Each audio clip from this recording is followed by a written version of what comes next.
एक नई वीडियो में जिसमें बात करने वाला हूँ high court of Jabalpur Madhya Pradesh ने निकाली है कितनी अच्छी अपॉर्चुनिटी फॉर द फ्रेशर्स। ये अपॉर्चुनिटी स्पेसिफिकली फ्रेशर्स के लिए है। तो मुझे काफी लोग कमेंट्स में कह रहे थे कि आप फ्रेशर्स के लिए वीडियो लाइए, फ्रेशर्स के वीडियो लाइए। तो मैं आज आपके लिए कैसी अपॉर्चुनिटी लेकर आया हूँ जो स्पेसिफिकली फ्रेशर्स के लिए है। तो आप इसे अभी फिल आउट कर सकते हैं।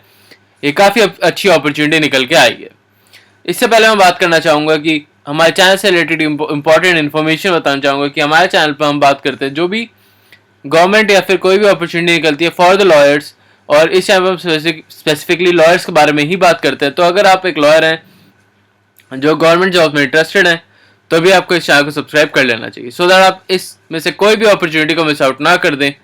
और अभी हम कर रहे हैं 100 डेज चैलेंज, जिसमें 100 डेज तक मैं आपके रेगुलरली ऐसी अपॉर्चुनिटीज लेकर आऊंगा जो आपके फ्यूचर ग्रोथ के लिए काफी अच्छी होंगी। तो अभी आपको इस चैनल को सब्सक्राइब कर लेना चाहिए और बेल आइकन को प्रेस कर लेना चाहिए सो दैट आप कोई भी अपॉर्चुनिटी मिस आउट ना कर दें। तो अब हम बात करेंगे इस अपॉर्चुनिटी के बारे में जो कि निकली है high court of Madhya Pradesh में। और ये अपॉर्चुनिटी निकली है जूनियर जुडिशियल ट्रांसलेटर की, जो कि एक काफ़ी अच्छी अपॉर्चुनिटी बन जाती है अगर आप एक फ्रेशर हैं और आपको एक्सपीरियंस गेन करना है in the field of law. तो इसमें पहले यहाँ पे आते ही हमें सबसे पहले इंपॉर्टेंट डेट्स आ गई हैं, मेंशन हो गई हैं, जो कि 18 सितंबर को निकाली गई है ये अपॉर्चुनिटी, और 30 सितंबर तक आप इसके फॉर्म को फिल आउट कर सकते हैं। और 38 सितंबर 12 बजे तक आप इसके फॉर्म फिल आउट कर सकते हैं। और उसके बाद अगर आप उस फॉर्म में कोई भी गलती कर देते हैं तो 3 अक्टूबर तक आप इसको अपने करेक्शन कर सकते हैं। बट 3 से 5 अक्टूबर के बाद वो बंद हो जाएगा फॉर्म।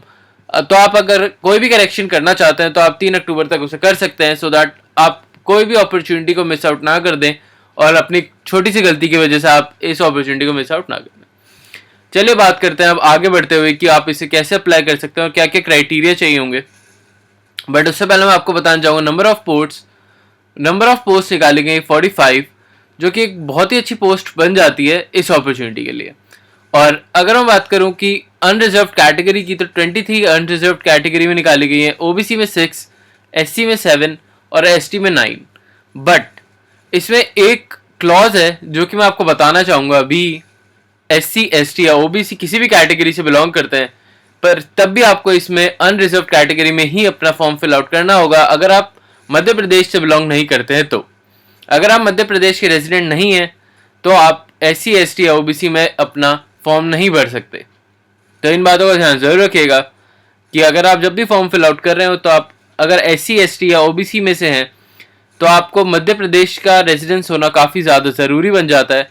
अदरवाइज आप इस अपॉर्चुनिटी को फिल आउट नहीं कर सकते। आपको ये अपॉर्चुनिटी फिल आउट करेंगे तो आप इसे अनरिजर्व कैटेगरी में ही भर सकते हैं। तो ये अपॉर्चुनिटी निकल के आई है। और अब हम बात कर लेते हैं कि इसमें आपको क्या क्या एक्सपीरियंस और क्या क्या एज लिमिट आपकी रखी गई है। तो जूनियर जुडिशियल ट्रांसलेटर की ये जॉब है जिसमें आपकी एज लिमिट रखी गई है 18 to 35। आपकी मिनिमम एज 18 होनी चाहिए और मैक्सिमम एज आपकी 35 होनी चाहिए। तो ये अपॉर्चुनिटी, अगर आप इस अपॉर्चुनिटी के लिए एलिजिबल होते हैं तो आपको इसे ज़रूर फिल आउट करना चाहिए क्योंकि ये काफ़ी अच्छी अपॉर्चुनिटी बन जाती है। और जैसे कि मैंने आपको बताया था फ्रेशर्स के लिए, तो इन्होंने मिनिमम एज लिमिट ही 18 रखी है। और अगर मैं बात करूं कि इनमें क्या क्या इन्होंने एक्सपीरियंस मांगा है, तो इन्होंने कोई भी एक्सपीरियंस नहीं मांगा है। जो भी पर्सन है उससे बस एक लॉ ग्रेजुएट होना चाहिए वो, और उसे नॉलेज होनी चाहिए इंग्लिश और हिंदी की। और आपकी यूनिवर्सिटी रिकॉग्नाइज यूनिवर्सिटी होनी चाहिए सो दैट आप इस अपॉर्चुनिटी के लिए अच्छे से एलिजिबल हो सके। अगर आपकी यूनिवर्सिटी रिकॉग्नाइज यूनिवर्सिटी नहीं होगी तो आप इस अपॉर्चुनिटी के लिए एलिजिबल नहीं होंगे और आपका फॉर्म उसी टाइम रिजेक्ट कर दिया जाएगा। तो इस बात का ध्यान जरूर रखिएगा। और आपको नॉलेज होनी चाहिए इंग्लिश और हिंदी लैंग्वेजेस की, जो कि अगर एक ट्रांसलेटर की जॉब है तो स्पेसिफिकली आपको इंग्लिश हिंदी लैंग्वेज में ही आपको वर्क करना होगा, इसलिए आपको इन बातों का ध्यान जरूर रखना है। और आपको कंप्यूटर एप्लीकेशंस में भी थोड़ा बहुत इंटरेस्ट होना चाहिए और थोड़ा बहुत एक्सपीरियंस होना चाहिए। नॉट टू मच, बट आपको थोड़ा बहुत स्पेसिफिकली ये आना चाहिए कि आप कंप्यूटर को कैसे चलाएं और कैसे ऑपरेट करें। अब बात कर लेते हैं इसकी रेम्यूनरेशन की, जो कि है 93,000 से लेकर 34,000 तक, 34,800 स्पेसिफिकली। तो ये है इसकी रेम्यूनरेशन, जो कि काफ़ी अच्छा अमाउंट बन जाता है फॉर अ फ्रेशर, क्योंकि फ्रेशर के लिए ज़्यादा अपॉर्चुनिटीज़ नहीं निकाली जाती हैं। तो ये अगर अपॉर्चुनिटी निकाली गई है तो आपको ज़रूर फिल आउट करना चाहिए। और अब मैं आपको बताता हूँ इसका कैसे आप इसे अप्लाई कर सकते हैं। तो आपको एप्लीकेशन फॉर्म को फिल आउट करना होगा जो कि ऑनलाइन फिल होगा, और रिक्रूटमेंट प्रोसेस के लिए आपको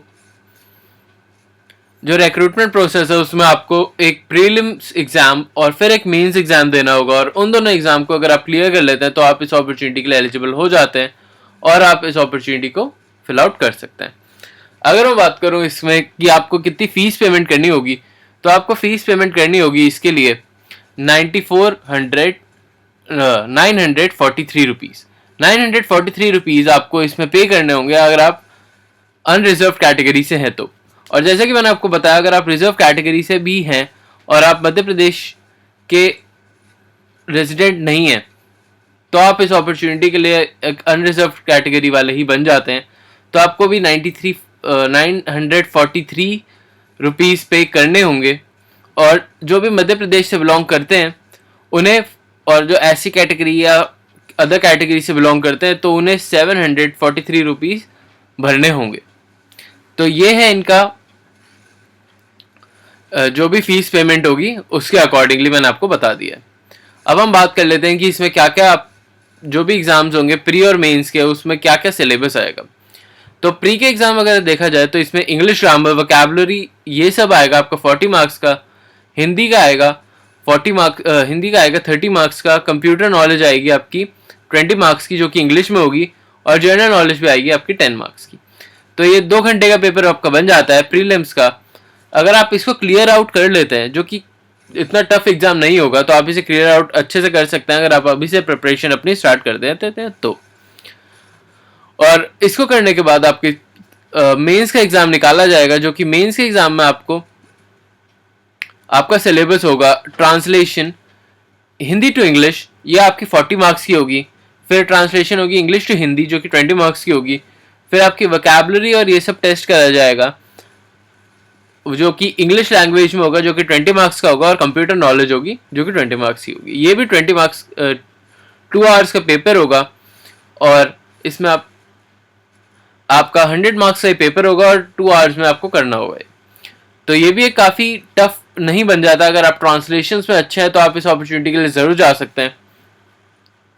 तो जैसे कि बहुत लोग मुझे कमेंट्स में बताते हैं, कमेंट्स करते हैं कि आपको फ्रेशर्स के लिए जॉब ज़्यादा देनी चाहिए, तो मैं अपने तरफ से फुल ट्राई कर रहा हूँ कि अगर मैं आपकी कोई भी फ्रेशर्स के लिए अपॉर्चुनिटी निकलती है तो मैं आपको इमीडिएटली अपडेट कर सकूँ। तो अभी आपको इस चैनल को सब्सक्राइब कर लेना चाहिए सो दैट आप कोई भी अपॉर्चुनिटी मिस आउट ना कर दें, क्योंकि मैंने लास्ट 7 डेज़ में भी बहुत सारी अपॉर्चुनिटीज ऐसी निकाली हैं जो कि फ्रेशर्स के लिए ही है, तो आपको उन्हें भी चेकआउट ज़रूर करना चाहिए।